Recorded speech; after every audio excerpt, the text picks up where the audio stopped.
How's it going, gang? Big Rob here with MakeBeerEasy.com. New deal I'm going to do on my YouTube channel and then, of course, corresponding blog. And it is a series of brewing basics. And this is video number 1. So for those of you who follow me and, we connect online and such, and you've been brewing for a while, this is probably going to be way too basic for you. This is for people who are just starting out brewing and want to learn the basics. I'm going to continue to do my brewing videos. Hopefully got one coming tomorrow. That's the plan. Brewing up an English pale ale. Going to do the taste test videos. And we're, some experiments and hopefully bring old Mad Dog in for some crazy videos because I've been getting a lot of requests to have a couple of our old-fashioned let's get pissed perhaps and make videos and look like idiots online videos. So those are coming too. But this one is, again, brewing basics. This one's how to ferment beer, so real basic stuff. But if you've never done it before, then it's not basic. So today we are going to talk about how to ferment beer. This video is going to correspond with a blog post on my blog, MakeBeerEasy.com.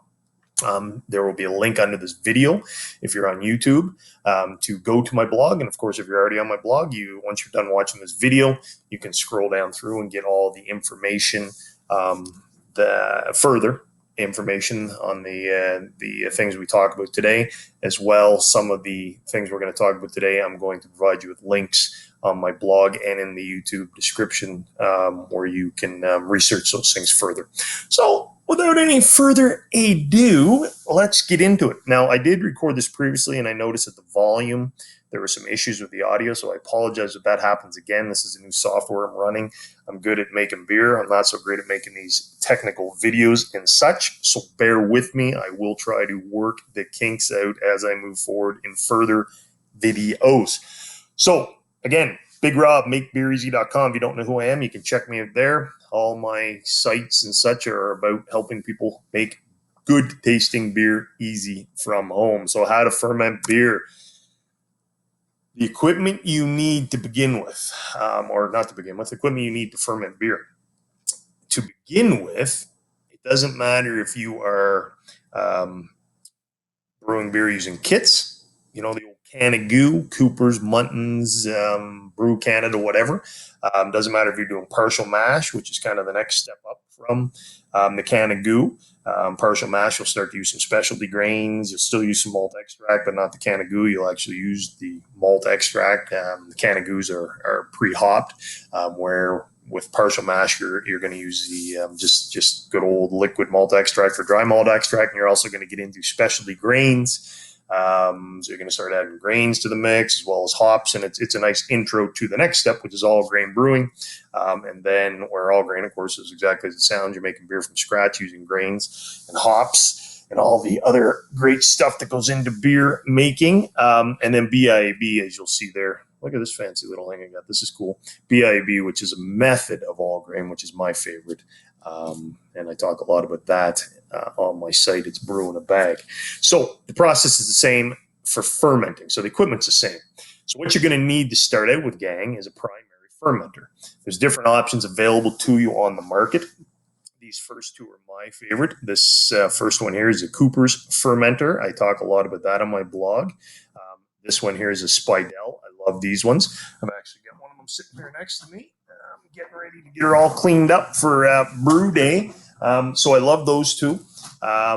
Some people just use a good old 5-gallon bucket. You can get it any, look at I got old Johnny Cash flipping you off. That's not very nice of me. Terrible. You can pick these 5-gallon buckets up at any homebrew shop, wine, brewing supplies, etc. And then some people, let me get my sexy face out of the way here. Look at that, pretty cool. Moving me around the screen.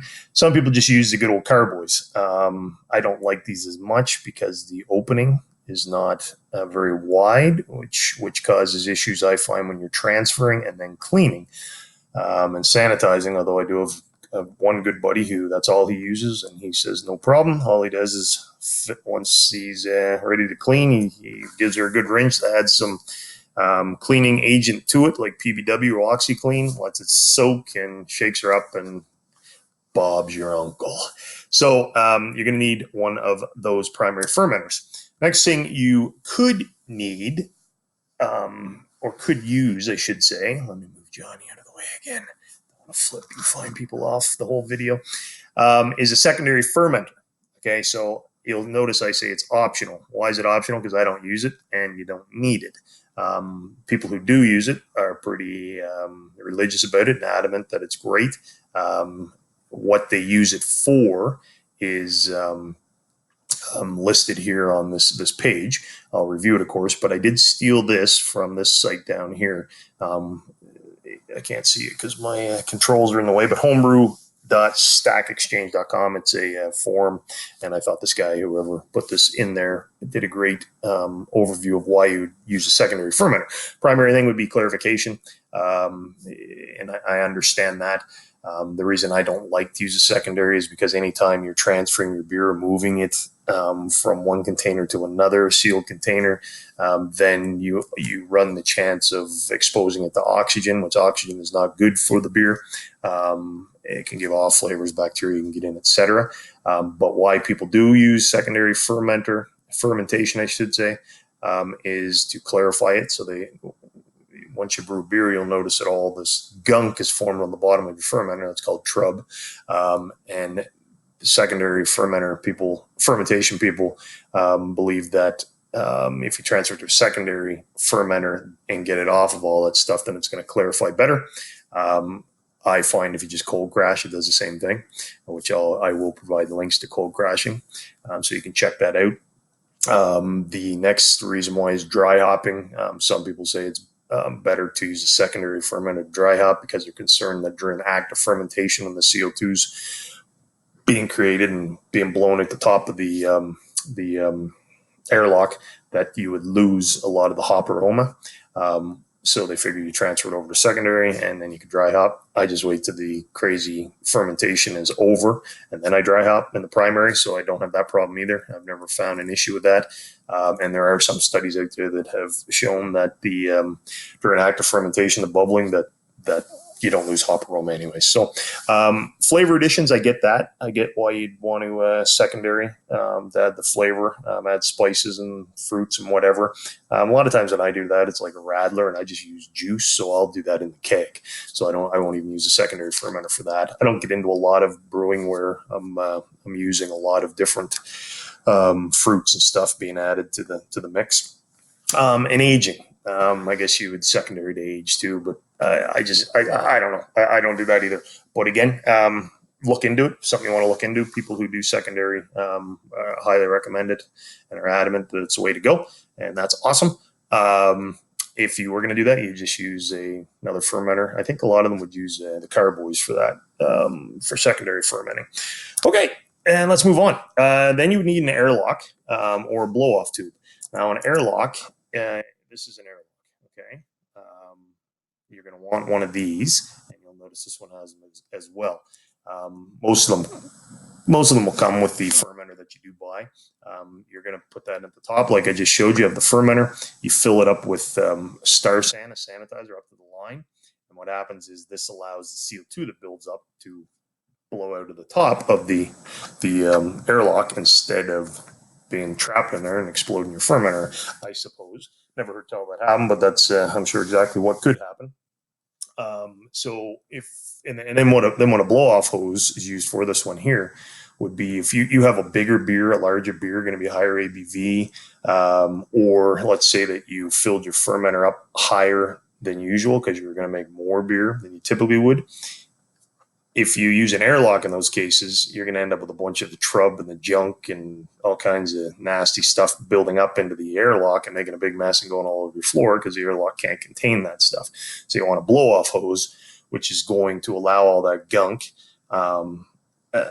and the large amount of CO2 that's going to be pumped out because it's a bigger beer to come out the hose and into a bucket that's going to be filled with sanitizer, with water. Okay. How you do that? There's a bunch of different ways. You can buy fittings for your fermenter. A lot of people will just simply remove the cap on an airlock, take this little bubbly thing that's in the middle. It's just plastic, pops right out, and just put the hose over top of this plastic tube that's coming out of the airlock. So easy to figure out how to do a blow off hose. So then you're also going to need an auto siphon if your fermenter and kettle does not have spigots on the bottom. Okay, so what I mean by spigots, pretty straightforward. If you look at these fermenters, they have spigots on the bottom, so you don't need a siphon as long as your kettle has a spigot as well. So my kettle has a spigot, so I don't need a siphon. Siphon would be used, let me get my sexy mug out of the way. The siphon would be used, again, to transfer beer to and from the vessel. So first of all, from the kettle to the fermenter, and then, of course, fermenter into bottles or kegs. But again, depending on the equipment you get, you may not need that. Okay, let's move on to the next piece of equipment, maybe. Let me get the... Okay, so that's the equipment you need. Let's get into the steps of fermenting your beer. We're going to look at step number 1 be to cool your wort. Number 2, sanitize your equipment. Number 3 is going to be transfer your wort to the fermenter. Step 4 is going to be pitch your yeast. Step 5, ferment the beer. And then step number 6, very important, how to tell when it's done fermenting and the beer is ready to be bottled or kegged. Yes, sir. All right. So what do we have here? Step number 1 is chill your wort. Very important step. When you're done boiling, you absolutely have to get the wort chilled down to the pitching temperature. Pitching is when you're adding the yeast to your fermenter on top of the wort. Wort is the liquid you just created in the brewing process before it is actually fermented and turned into beer. So in order to ferment that wort, you have to drop that wort down to a certain temperature in order to put the yeast on top. Okay, the yeast packet you get when you purchase your yeast is going to tell you what temperature. It's important you pay attention to that, because if you pitch it too hot, if you put the yeast in on top of the wort when it's too hot, you're going to kill the yeast. If you put it in when the yeast is too cold, then you run the chance of putting the yeast to sleep. Going to sleep's better than killing it, because once you then take your fermenter and put it in a room with the correct temperature to ferment, the yeast is going to come back to life. Okay. However, you do want to chill your wort, get it down to the correct temperature. Typically, the temperature range is between 65 and 7 degrees Fahrenheit, 18 and 21 Celsius. Okay. So I'm going to give you a link in the blog and under the YouTube description on 5 ways to chill your wort. There's a bunch of different ways. I go over 5 that I've used, and you can decide whether they're the way you want to go as well. Now, step number 2 is you got to clean and sanitize your equipment. Beer is incredibly susceptible to bacteria. All your equipment must be cleaned and sanitized. It takes a little bit of work, but not a lot. Nothing worse than losing a batch of beer. And the main reason you would lose a batch of beer is because bacteria got in and your gear was not cleaned or sanitized. So anything that would touch your beer has to be cleaned and sanitized. Now, all gear should be cleaned. Any gear that's going to be affected by the boil, okay, during the brewing process, you're going to boil. The boil is going to sanitize that equipment. So any equipment that is not going to be affected by the boil needs to be sanitized. I'm going to put a link in the video description as well as the blog on how to clean and sanitize your equipment correctly. Make sure you review that. Very crucial to the brewing process. Number 2, I love this picture I found on the internet. This cat is a home brewer. Look at that. He's in his laundry room. He's got his gear sitting on top of the washer or dryer, and this guy's doing our old school style. Love it. So step number 3, once you have done boiling your wort, you are going to transfer it to your fermenter. Okay. So again, if you have a spigot, use a spigot. Sorry, you're not going to transfer to your fermenter until it's cooled. So you're going to cool it, and then you're going to transfer the wort to the fermenter. If your kettle has a spigot like this guy's does right here, then off you go. Bob's your uncle. If no spigot, you're going to use the siphon we talked about. Don't worry about the oxygen at this point. Some people are concerned that they got to be very careful and make sure that it's not splashing around. At this point, oxygen is good in the brewing process. The yeast needs the oxygen, so you don't worry about the oxygen at this point. Throughout the rest of the brewing process, you absolutely got to be cautious and careful not to expose your beer to oxygen. Moving on to 4, pitch the yeast. So this cat is brewing up a wine, but it's the exact same thing. Either that or it's a sour beer with that color, but this looks like a wine yeast to me from back in my wine making days. Same process. You want to sanitize this little packet. You want to get your Star San sanitizer, which again I talk about on my blog. You want to soak it or spray it in the sanitizer. You want to sanitize the scissors or knife that you use to open this packet. Okay, you can rehydrate the yeast if you like. Some yeast, I think Nottingham tells you to do that, and it'll tell you how to do it. I don't anymore. I don't find you need to. When I own my little brew pub, microbrewery, I use dry yeast, and I would just over pitch a little bit, like 10%, add 10% more than what the recipe calls for. I don't do that home brew, and I just use the one packet, and I don't even rehydrate. It works just fine. I've seen, again, some studies or comments that people are saying the newer dry yeast are designed so you don't have to do that anymore. If you're concerned about it, just over pitch, grab yourself 2 packs and throw her in there and you'll be all good. Again, you can give it a good stir, get the oxygen going in there, and you'll be all set. Let's move me out of the way again. This is a little annoying, getting you dizzy, guys. Not as bad as some of my old videos where I'd be walking around with the camera. I'd be making myself dizzy. Okay, step 5, ferment your beer. So let's get me up here. Put the cover on the fermenter. Obviously, put the airlock on there. Make sure the cover's sealed. If it's a sealed cover, if it screws on or snaps on, like these are the larger 60-liter ones. The one I showed you, this one here is only a 30-liter, and it just has this. I can't tell which way the camera's going. It just has a screw-on lid that you screw on. Make sure it's nice and sealed. Put the airlock on. Put the Star San into the airlock. Mix your Star San and water. Put the fermenter in the room that you're going to ferment in. This guy's got it in a chamber. That's pretty cool. You don't need that. I just throw it in my closet here in my apartment now. No problem. Temperature control is not a problem, but it's important during the fermenting. You don't want it to be too warm, and you don't want to be too hot. Warm's okay. You don't want it to be too cold, unless of course you're lagering. Or I talk about ales. I don't brew lagers. So ales, you don't want it to be too cold, and you don't want it to be too hot. You just want it to be nice and warm. Room temperature works well. What is room temperature? I have 65 to 70 here. I actually brew at about 62, 63. Don't sweat over it. Don't be like, oh, geez, I'm at 64 and it should be at 62. This is make beer easy. As long as you're not too hot, over 80 degrees Fahrenheit, you're in trouble. For most yeasts, again, the yeast will tell you what temperature to use. There are some yeasts out there now that can go really high. I don't like those yeasts because I don't like the flavors they produce, but a lot of people love them. So typical yeast, I'm talking like US 04, 05, Nottingham. They want you in between 62 to 70. I like 62 to 63 because when the fermentation process is going on, in here, all this bubbling and activity going on, it actually creates heat. And I've heard that the temperature go up. Actually, I haven't just heard. I've seen on the side of my my fermenter as well. Temperature does go up a few degrees. I've heard that it'll even go up by 5 degrees. So if you're brewing at 62, 5 degrees, you're looking at 67 degrees. So low 60s is what I do, and it works just great. But again, don't sweat it. Just keep it in that range. You'll be just fine, man. It's make beer easy. Come on. How to tell when fermenting is done. Okay, so there's 3 ways to do this.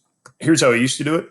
Grain to glass 5-7 days, which meant when you first start fermenting, after about 24 hours, you're going to start to see your airlock just moving like crazy. Once that kind of flatlined, slowed right down, or just went boom, boom every once in a while, I said, screw it, let's get this buddy going. Let's fire into the bottles. Let's get her done. I'm thirsty. It's 5 to 7 days grain to glass. You can do that. It'll work just fine. Active fermentation is done within that period. Fermentation does continue on past that typically. What other people do, I've done this as well, is once the airlock kind of flatlines, so it's no longer going boom, boom, boom, boom, all the CO2 coming out, it's flatline and maybe a few little bumps here and there. You can take your hydrometer over here and you can test it on one day, take your reading, okay? And I'll put a link under this video on how to read a hydrometer. I'm not going to get into that in this video. And then take the reading the next day, and as long as it's maintained the same, fermentation is done. Okay, you can do it even the third day just to be sure. Okay, or here's what I do now: let her buck. Just let her go for 2 weeks. I get my brew day done. I put it in my closet now because that's where I'm brewing, or that's where I'm fermenting, and I just let her go for 2 weeks, sometimes 3 because I get lazy or whatever, and I don't want to bottle or keg it. Fermentation will definitely be done, and you've allowed to condition and age a bit. And most beers, New England's IPAs, not so much, but most beers, I'm a traditional kind of British type of ale guy. All those traditional beers that aren't overly hopped, they do well with age. So you've allowed to condition a bit. Okay, what do I got next? Okay, so we're almost done here, guys. This is cool. Going to wrap this bad boy up.